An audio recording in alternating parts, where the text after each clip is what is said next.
You're listening to HowStreet.com radio, available online at TalkDigitalNetwork.com.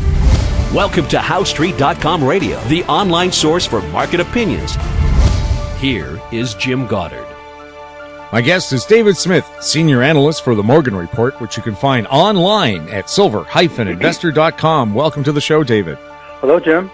A lot of people are in shell shock taking a look at what's happened to their portfolios over the past 5 or 6 years, especially if you're in precious metals. And you said, well, shell shock. Well, after an attack, it's time for the medics to do some triage. And you're saying you should do the same thing to some badly bleeding stocks. I really believe that, Jim. And, of course, triage, by definition, is a term that's used, a medical term, where you've got some type of a catastrophe, an accident, or maybe a famine or whatever it is, but you have people that you're trying to treat and save. And if you go out there indiscriminately, if you have large numbers of people that are in real distress, you end up just treating indiscriminately. Then you're going to be treating people that have little or no chance of survival, and others that maybe would survive if you treated them first may die. And so triage actually is a matter of prioritizing how you go about saving those who can be saved. And I think the analogy is directly appropriate for the mining stocks. Any of us who have held positions over the last few years and hung on to them are looking at some of the very best companies that are down substantially, sometimes 60, 70% or even more right now. And they're all kind of in the same basket. There are companies that are down 80, 90% that are good ones, and they're going to come back when the market inevitably turns higher. And there are others that you may have that aren't going to make it. They're maybe on their last legs, or they're going to just stay flatline. And so it helps to, if you have the courage to do this, and I've actually been doing this in the last few weeks, you go through and you look at the companies and you make an objective verification. Do you think this company is going to come back? And especially, is it going to come back strongly? Over the last week or so, I've actually called a number of companies. I've been able to speak to several of the CEOs, and I've kind of talked to them about what's going on with their company and try to get a sense myself of just how likely they are to be able to either turn things around or how they're faring in this low-price silver environment where silver is trading below $18, whereas a year or so ago it was around 30, and so they're not making much money or they're losing money now. But if you find the ones that you think are going to make it, and they're doing good things, they've cut the burn rate, they are looking at higher grades to use to stay profitable. They're just kind of hunkering down until things turn around, and those are the companies you want to hang on to. And so it's hard to do, but if you think about it this way, let's say you have two companies that are down 80 or even 90%, and one of those companies, in your estimation, is going to come back strongly and is going to be a survivor when prices turn to the upside, and the other one may be on its last legs, may not be around in 6 months, or it may simply flatline, and that's just about as bad as one that goes away because you're not going to get your money back. And so you think, I'll never get my money back if I've lost 80 or 90%. But if you take that money, that 10 or 20% of the money that you put into that company, and you sell it, and you put it into the company that you believe is going to be a strong performer, you can actually come back on top over time. And I did this in my own account in 2008, 2009 when we had that terrible sell-off. I did it as a matter of necessity. And in that case, the stocks came back much more quickly within 6 months. Many of the stocks that I had sold where I was down 80 or 90% had gone up by 5 to 10 times within 6 or 8 months. And it may take longer this time, but I think the same thing is going to happen.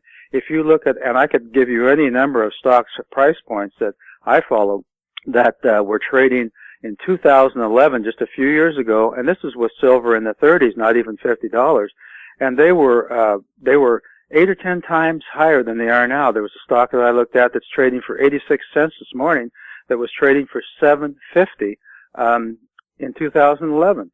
And this company is going to open a new mine in another year.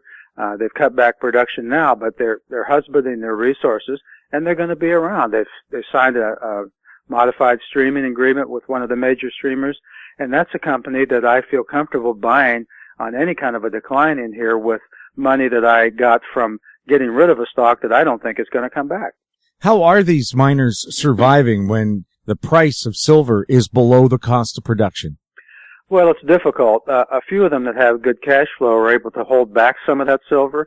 One company, I spoke to the CEO yesterday, and I visited this property a few years ago in Mexico, and this guy just doesn't like to lose money. So when the price goes down, whether it's on the byproducts like zinc and lead, or whether it's silver itself, he just closes down the particular shaft that he's working on, or sometimes the mine, and they keep it dewatered, and they keep it in maintenance until prices go up again.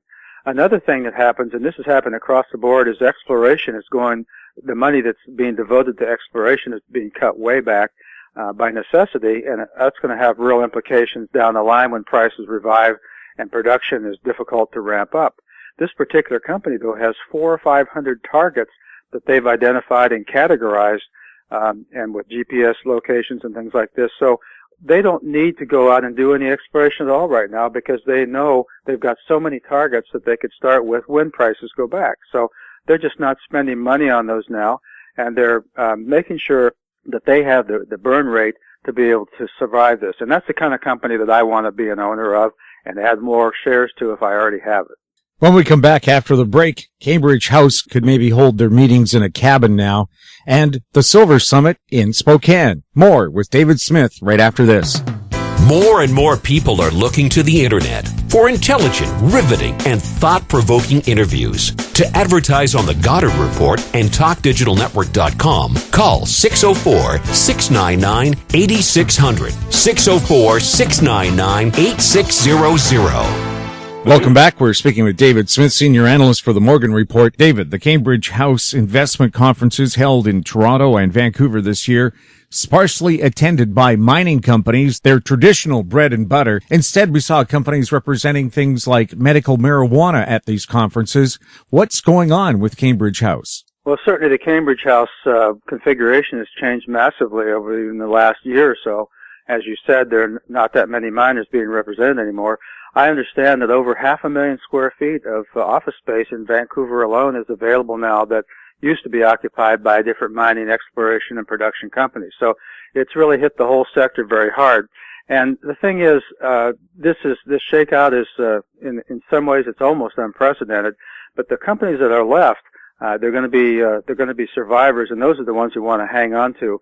Primarily producers that have streaming agreements, but certain exploration companies that have really good targets. And there have been several major conferences that have actually been canceled this year. A couple in back on the East Coast and one in California. So it's hit the conference circuit pretty hard. There is one conference, and I can't tell you how many people will be attending this year, but I think a substantial number, and that's the Silver Summit in Spokane on October 23rd. And as we get closer, we'll mention this conference again, but that's the one that David Morgan he was one of the early exponents of that conference, getting it started and this type of a thing. And it's now run by the Cambridge House. But that's where the silver true believers show up every year from all over the world, literally. And there's usually a pretty large Canadian contingent that shows up as well there too. But that is really the place to go for all things silver. And I think we'll have a good attendance there this year as well too.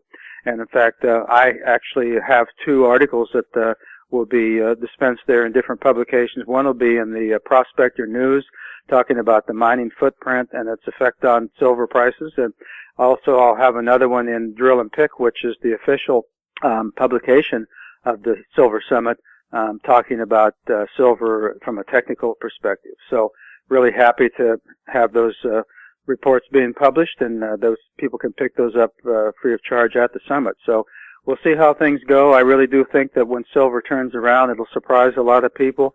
And when it really gets underway, the people will have a hard time believing it's real until a lot of the profit potential is gone. So it's tough in here. Anybody who says it isn't, just is not being truthful. It's hard for me. But I believe that I have some pretty good company stocks that I in my own portfolio, and I believe in the silver story, that it's far from over. And we're gonna see great things from silver for people that have the courage and the stamina to hang on in here. And speaking of publishing, David Morgan, yourself, and Chris Marchese have been working on this huge book on silver. When is that going to be coming out? Yes, the Silver-Investor team has been working on this book, and it's been spearheaded by David Morgan. He's wanted to write a definitive silver story for a long time, in addition to the other writing he's done. So we're working on this, and we may have it available by the Silver Summit. We're not sure, but we're definitely closing in on getting it to the point where it would be published. And there'll be a lot of actionable advice in here and a lot of discussion about the history of silver, not just where it's been in the past and where it is now, but where it may go in the future. So I think it'll be one that anyone who's interested in the silver story will want to get a hold of a copy of, and as we get closer to publication, we'll give more specifics about that. Well, I live with a writer who's been published in several different ways, magazines, books, film products, and so on. And I'm telling you, it is a tough business. You have to be a dedicated person. And when you say, we're not really sure when it's going to come out, editing, rewriting, editing, you're never happy with the final product. You always think you can do better. A lot of us feel that way about what we do. But the thing is, it does have to come out at some point. Right, and we're getting to that point. And of course, we want it to be the very best that we can put out. So we have high standards for ourselves because we know that the readers will judge us the same way. So it's been great talking with you about this today, Jim, and we'll revisit these topics again over the next few weeks. Thanks a lot for chatting with us, David. You bet, Jim. Take care. My guest has been David Smith, Senior Analyst for the Morgan Report, which you can find online at silver-investor.com. You're listening to HowStreet.com radio. Find us on Twitter at TalkDigitalNet. Comments about the show can be sent to info@HowStreet.com. I'm Jim Goddard. Comments made on HowStreet.com radio are an expression of opinion only and should not be construed in any matter whatsoever as recommendations to buy or sell any financial instrument at any time. Available online at TalkDigitalNetwork.com. HowStreet.com radio is a production of HowStreet Media Incorporated.